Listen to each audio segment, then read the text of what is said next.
Selena writes that she was happy to see the John Cage stuff about when Cage talked about how it was important to make English less understandable as a method for demilitarizing the language. And Selena thought it was an amazing point, and then she wrote, "Wow, I'm honestly overcome by how beautiful that is, that idea."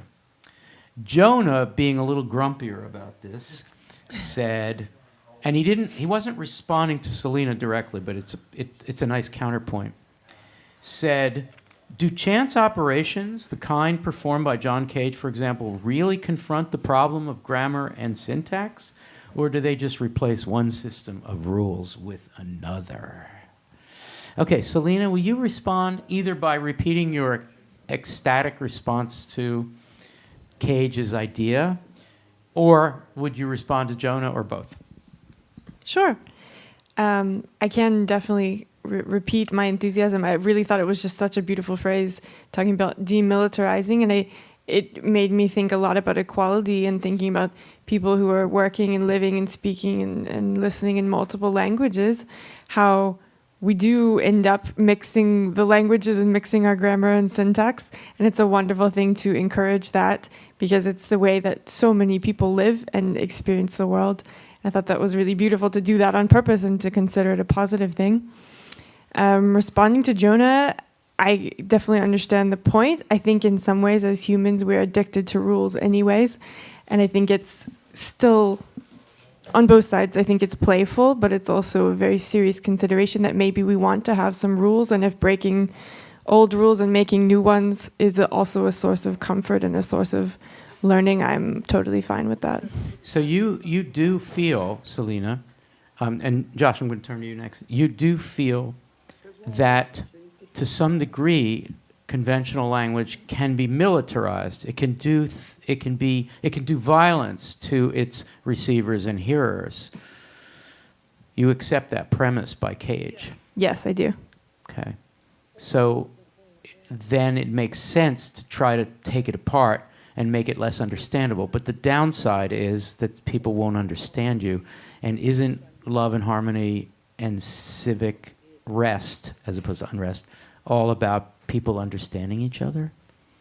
Or maybe realizing that they don't understand each other, or they can understand each other in all the ways that they want to. Yeah, touche. Josh, what do you think of all this? I'm struck like you're for it, aren't you? Yeah, of course.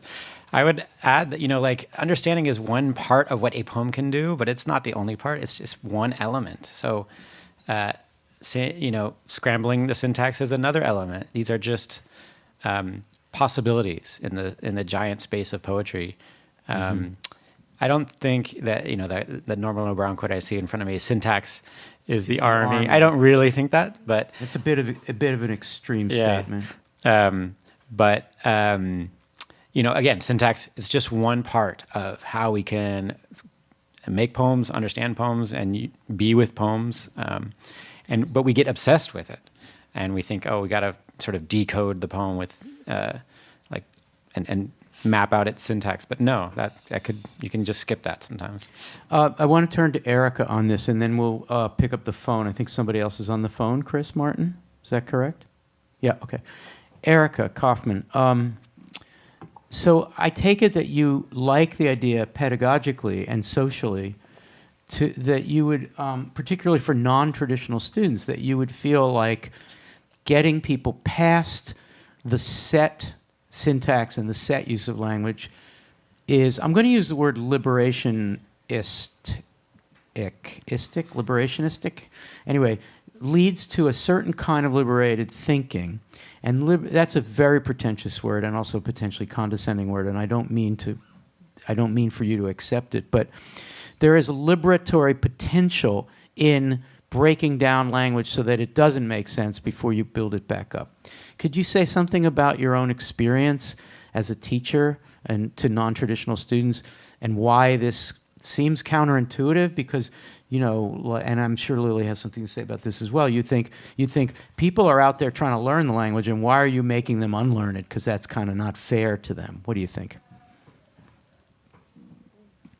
Well, It's interesting that you asked this because I just got home before the webcast from a really full and exciting day on campus where we were having meetings with people from around the country who teach writing. And one of the central questions was, what do we do with students who are not really comfortable or fluent in so-called like academic English? Yes. If it's our responsibility to teach them how to write. And I was trying really hard, and I hope I succeeded, but I felt so strongly in that moment that the work that we look at this week is exactly how one teaches that. Because there's something about when the English language is completely defamiliarized and almost feels sort of wrong and perhaps nonsensical. I feel like that is when a non-traditional student might realize what they actually know and suddenly feel some kind of power over the language. Very well put. Thank you, Erica. Lily, you have a thought about this? Yeah, I think it's funny, like, I teach English for speakers of other languages, and in an ESOL classroom, even a more traditional one, like, oftentimes a lot of the sentences actually, even though they're grammatically, syntactically correct sentences, they're often so far removed from any context and they make no sense and they're so strange. And I can only imagine, like, so alarming to just be looking at a textbook or whatever and understand, like, a sentence that said, like, I don't know, like, Lily owned 5 cats or whatever. It's like, where did this sentence come from? Like, I don't know, it's grammatically correct, but why is it here? So, to me, something like this, obviously it would be for like a more advanced learner of English in the sense that you'd need to, depending on the context, like literally be able to decode what the words are, but it's not really so far stretched to say that like defamiliarizing the language is already happening in a conventional ESOL classroom. We just think it's the main strategy of how to teach, but there's nothing saying that that's less alienating or strange than something like a mesostic. I want to turn to the phone, but just want to add one more point here, which is that, throughout this course, weeks 1 through 8, there are some moments where there's some very serious work being done. I think of week 5, for example, with the Harlem Renaissance poet. But a lot of it is finding ways to have language be pleasurable again. Mm-hmm. And Cage, who's very ethical and political, actually talks about that. What we're doing when we make language ununderstandable is we're demilitarizing it so that we can do our living. It's bewildering at first, but it's extremely pleasurable as time goes on. So it's not as if Cage is against pleasure. But at the same time, it's funny that week 9, which is the most difficult in terms of like, what the hell? Why are you studying in a course on modern contemporary American poetry? Why are you studying this stuff that doesn't make sense? Why are you using machines to distort the language? It's ugly. I don't know what's going on. There's a lot of alienation that happens during week 9. People are polite. They don't complain about it, but some people do. And interesting, like, it's at that moment that we start to feel, as Erica summarized so well, we start to feel an ethical purpose in this defamiliarization and rearrangement and relearning and seeing the oddity of the ESOL, weird sentences that are meant to teach people but actually only alienate them further. There you go. A conventional line, Lily owns 6 cats, was it? Yeah, sure. Like, right. Yeah. What the fuck? But it's conventional. But why impose that on people? Et cetera. So I just want to point out the paradox, which is that we have entered a spot in week 9 where we're kind of serious about change, potential social change.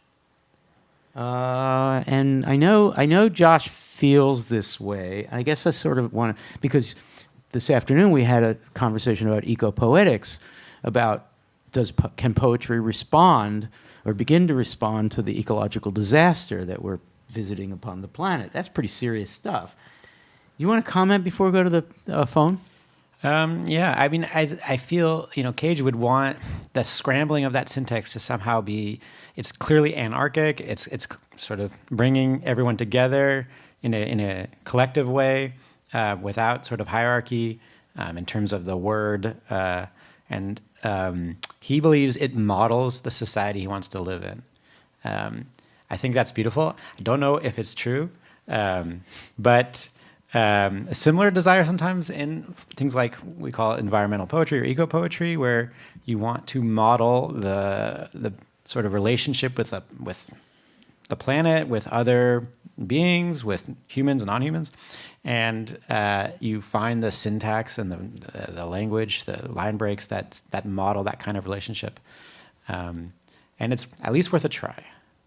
It is at least worth a try. Okay, I can't resist one more comment on this, and I apologize, but when I asked Jackson McClough, who was here, did you invite him, or was that Louis? I did, yeah. Yeah, you invited Jackson. Yeah, I remember McClough. driving him around. Jackson, wow, what a cat.